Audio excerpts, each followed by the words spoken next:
رب اشرح لي صدري ويسر لي أمري واحلل عقدة من لساني يفقه قولي ربنا زدنا علما اللهم فقهنا في الدین آمین۔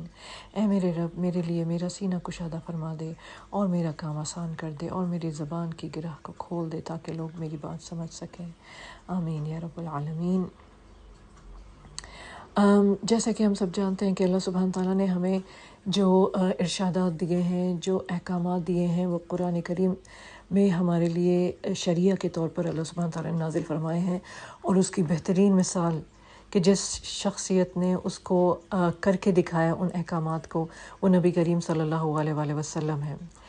تو ہمارے لیے کرنے کا کام دو چیزیں ہیں، خوبصورت ترین عمل جو قرآن میں جس کا کہ حکم، اور سنہ سے جو کہ ثابت ہو۔ اس کے علاوہ کوئی بھی عمل، چاہے وہ کتنا ہی خوبصورت کیوں نہ لگے، ہمارے لیے کرنے کے لائق نہیں ہے۔ جیسے کہ ایک حدیث سے ثابت ہے کہ جابر بن عبداللہ رضی اللہ تعالیٰ عنہ روایت کرتے ہیں کہ نبی کریم صلی اللہ علیہ وآلہ وسلم اپنے خطبے میں اللہ تعالیٰ کی ایسی حمد و ثنا فرماتے تھے جیسی اس کی شان کے لائق ہے۔ پھر ارشاد فرماتے، جسے اللہ ہدایت دے اسے کوئی گمراہ نہیں کر سکتا، اور جسے اللہ گمراہ کر دے اسے کوئی ہدایت نہیں دے سکتا۔ سب سے سچی بات اللہ کی کتاب ہے، اور سب سے بہترین راستہ محمد صلی اللہ علیہ وآلہ وسلم کا طریقہ ہے۔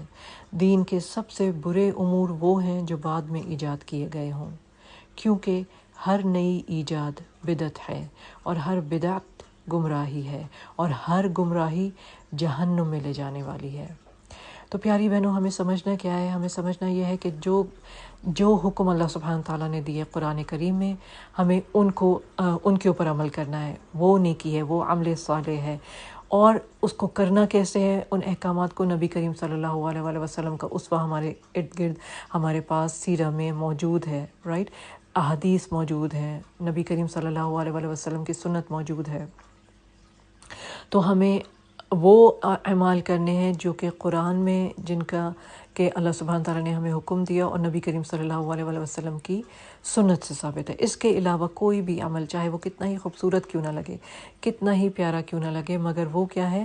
ہمارے لیے قابل عمل نہیں ہے، وہ پھر بدعت ہے، وہ پھر ایک نئی ایجاد ہے۔ کیونکہ دیکھیے، اب ہم نماز پڑھتے ہیں، ہم 2 رکعت پڑھیں تو ایک رکعت میں ہم 2 سجدے کرتے ہیں، ہم تیسرا سجدہ بھی تو کر سکتے ہیں نا، رائٹ؟ مگر کیا ہے، اب تیسرا سجدہ بھی ہم اللہ ہی کو کریں گے، رائٹ، کسی اور کو تو نہیں کریں گے۔ مگر کیوں نہیں کرتے؟ کیونکہ اس کا حکم نہیں ہے، اور نبی کریم صلی اللہ علیہ وآلہ وسلم کی سنت سے ثابت نہیں ہے، تو ہم نہیں کرتے، چاہے وہ کتنا ہی خوبصورت تیسرا سجدہ، حالانکہ اللہ ہی کو کیا جائے گا، اور زیادہ اللہ ہی کا ذکر ہوگا۔ ایک تیسرا یعنی کہ، اور 2 سے تو زیادہ بڑا لفظ یا عدد 3 ہے، رائٹ؟ مگر چونکہ نہیں ہے تو کہیں کوئی مسلمان آپ کو کرتا ہوا نہیں نظر آئے گا، الحمدللہ۔ تو ایسے ہی یہ بدعت ہیں، چاہے وہ دکھنے میں کتنی ہی خوبصورت کیوں نہ لگیں، کہ ہم اللہ ہی کا تو ذکر کر رہے ہیں، اللہ کی عبادت کر رہے ہیں، اس میں اللہ ہی کے لیے، مگر نہیں، جب اس کا حکم نہیں ہے۔ پھر دوسری بات ہے کہ نبی کریم صلی اللہ علیہ وآلہ وسلم کی سنت سے ثابت نہیں، تو پھر میں اور آپ نبی کریم صلی اللہ علیہ وآلہ وسلم سے زیادہ تو دین پر چلنے والے نہیں ہیں، ہم ان سے زیادہ تو اللہ کے قریب نہیں ہیں، ہم ان سے زیادہ تو دین کو سمجھنے والے نہیں ہیں۔ اللہ سبحانہ و تعالیٰ نے دین کمپلیٹ کر دیا، دین مکمل کر دیا نبی کریم صلی اللہ علیہ وآلہ وسلم پر۔ رہتی دنیا تک جو دین نبی کریم صلی اللہ علیہ وآلہ وسلم نے دنیا کو دیا، اور جو اعمال کیے نبی کریم صلی اللہ علیہ وآلہ وسلم نے، جو عبادات کی، ہمیں انہی پر عمل کرنا ہے۔ ہم ان پر بھی عمل کر لیں تو بہت ہوگا، جیسے کہ نبی کریم صلی اللہ علیہ وآلہ وسلم نے کیا، ہم ان پر بھی عمل کر لیں تو بہت ہوگا۔ تو پھر ہم آگے بڑھنے کی اور وہ کام کرنے کی کوشش کرتے ہیں جن کا نہ نبی کریم صلی اللہ علیہ وآلہ وسلم سے کوئی تعلق ہے، جو نبی کریم صلی اللہ علیہ وآلہ وسلم نے کبھی ایکسرسائز نہیں کی، جو پریکٹسز نہیں کی، رائٹ، ہم ان کو اپنانے کی کوشش کرتے ہیں، اور یہ ایک نہ سمجھنے میں آنے والی بات ہے نا۔ اسی لیے نبی کریم صلی اللہ علیہ وآلہ وسلم کی حدیث ہے، حضرت عائشہ صدیقہ رضی اللہ تعالیٰ عنہ بیان فرماتی ہیں کہ میں نے نبی کریم صلی اللہ علیہ وآلہ وسلم کو فرماتے ہوئے سنا، میں حوض کوثر پر موجود ہوں گا اور اپنی ان امتیوں کا انتظار کروں گا جو میرے پاس آئیں گے، یعنی میں ان کا انتظار کر رہا ہوں گا، تو جب وہ میرے پاس آئیں گے تو میں ان کا انتظار کر رہا ہوں گا، میں اس حالت میں ہوں گا۔ مگر کچھ لوگ ایسے ہوں گے جنہیں میرے پاس آنے سے روک دیا جائے گا تو میں عرض کروں گا اے میرے رب یہ تو میری امت کے لوگ ہیں، یہ میری امت کے لوگ ہیں، یہ میرے امتی ہیں، امتی امتی، مگر مجھے جواب دیا جائے گا آپ نہیں جانتے کہ آپ کے بعد انہوں نے دین میں کیا کچھ بدل ڈالا، وہ پیٹھ پھیر کر واپس چلے جائیں گے، وہ دین سے ہٹ گئے تھے۔ اور یہ روایت ہے امام احمد میں۔ سبحان اللہ۔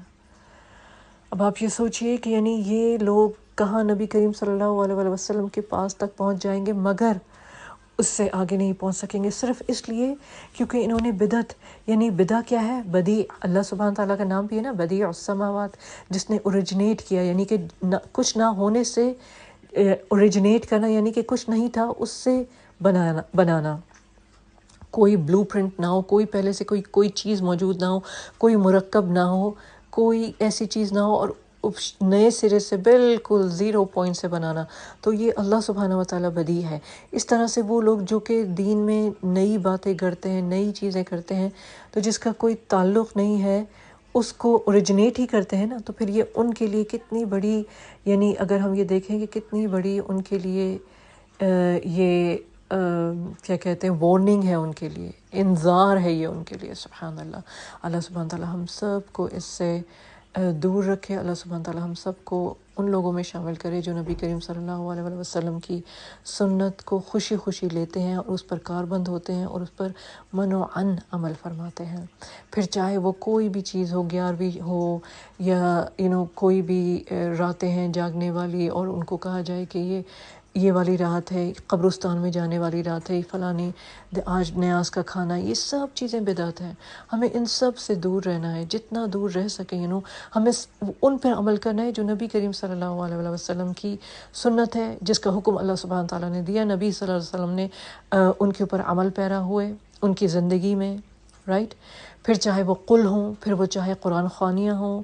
نبی کریم صلی اللہ علیہ وسلم کی زندگی میں آپ کی وائفز کا انتقال ہوا، حضرت خدیجہ رضی اللہ تعالیٰ عنہ کا، آپ کے بچوں کا انتقال ہوا، حضرت حمزہ رضی اللہ تعالیٰ عنہ آپ کے سب سے بیلوڈ چچا، وہ شہید ہوئے۔ تو کیا ہم دیکھتے ہیں ایسی کوئی پریکٹس کہ جہاں نبی کریم صلی اللہ علیہ وسلم نے قرآن خوانی کی ہو، یا قل کیے ہوں، یا کوئی چہلم کیا ہو، یا کوئی برسی کی ہو؟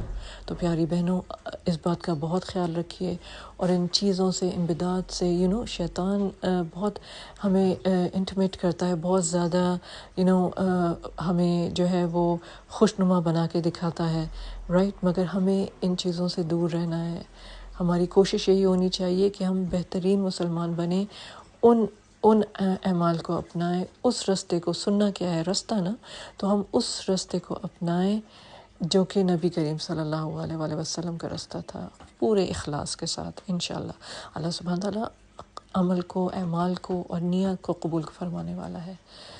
اللہ سبحانہ تعالیٰ ہم سب کو اس قابل کرے کہ ہم اللہ سبحانہ تعالیٰ کے احکامات کو بہترین انداز میں ادا کر سکیں۔ آمین۔